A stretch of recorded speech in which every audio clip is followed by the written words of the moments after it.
বৈষম্য বিরোধী ছাত্র আন্দোলনের অসহযোগ কর্মসূচি ঘিরে সারা দেশে সংঘাত সংঘর্ষ, গুলি, পাল্টাপাল্টি ধাওয়ায় অন্তত ৯৩ জন নিহত হয়েছেন। তাদের মধ্যে ১৪ জন পুলিশ সদস্য।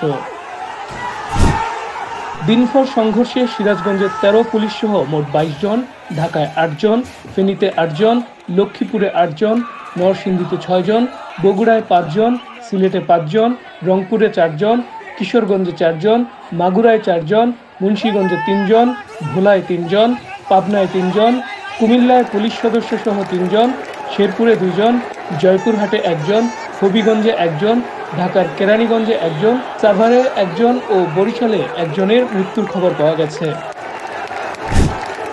রাজধানীর বিভিন্ন এলাকায় রোববার আন্দোলনকারীদের সঙ্গে পুলিশ ও আওয়ামী লীগের নেতাকর্মীদের সংঘর্ষ হয়। এসব ঘটনায় এখন পর্যন্ত ৮ জনের মৃত্যু হয়েছে। তাদের মধ্যে ২ জন শিক্ষার্থী ও ১ জন আওয়ামী লীগের নেতা। নিহত আওয়ামী লীগ নেতার নাম আনোয়ারুল ইসলাম। ষাটোর্ধ্ব আনোয়ারুল ইসলাম ঢাকা মহানগর উত্তর আওয়ামী লীগের কার্যকরী কমিটির সদস্য। তিনি উত্তরায় বিক্ষোভকারীদের সঙ্গে আওয়ামী লীগের পাল্টাপাল্টি ধাওয়া ও সংঘর্ষে নিহত হন। সিরাজগঞ্জ জেলার এনায়েতপুর থানার ১৩ পুলিশ সদস্য নিহত হয়েছেন।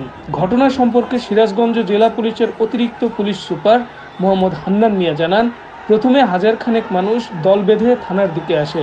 সেখানে তারা কিছুক্ষণ অবস্থান করে চলে যায়। পরে কয়েকশো মানুষ অতর্কিতে থানায় হামলা চালায়। তারা আগুন ধরিয়ে দেয়। এখনো পর্যন্ত ১৩ জন পুলিশ সদস্যের মৃতদেহ উদ্ধার করা হয়েছে।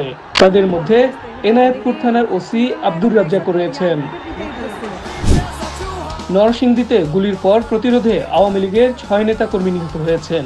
এর মধ্যে রয়েছেন নরসিংদী সদর উপজেলার চরদিঘলদী ইউপি চেয়ারম্যান ও সাবেক মাধবদী থানা ছাত্রলীগের সাধারণ সম্পাদক দেলোয়ার হোসেন শাহীন।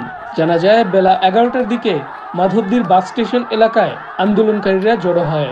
বেলা ১২টার দিকে তারা পৌর ভবনের দিকে যেতে চাইলে আওয়ামী লীগের নেতাকর্মীরা তাদের উপর হামলা করে। এতে ২ জন গুলিবিদ্ধ হয়। পরে আন্দোলনকারীদের সঙ্গে আওয়ামী লীগের নেতাকর্মীদের আবার সংঘর্ষ শুরু হয়। এ সময় পিটুনিতে আওয়ামী লীগের ৬ নেতাকর্মী নিহত হন। এদিকে বৈষম্য বিরোধী ছাত্র আন্দোলনের অসহযোগ কর্মসূচি ঘিরে লক্ষ্মীপুরে বিক্ষোভকারীদের সঙ্গে আওয়ামী লীগ ও এর অঙ্গ সংগঠনের নেতাকর্মীদের পাল্টাপাল্টি ধাওয়া ও সংঘর্ষের ঘটনায় গুলিবিদ্ধ হয়ে এক কলেজ ছাত্র সহ ৮ জন নিহত হয়েছেন।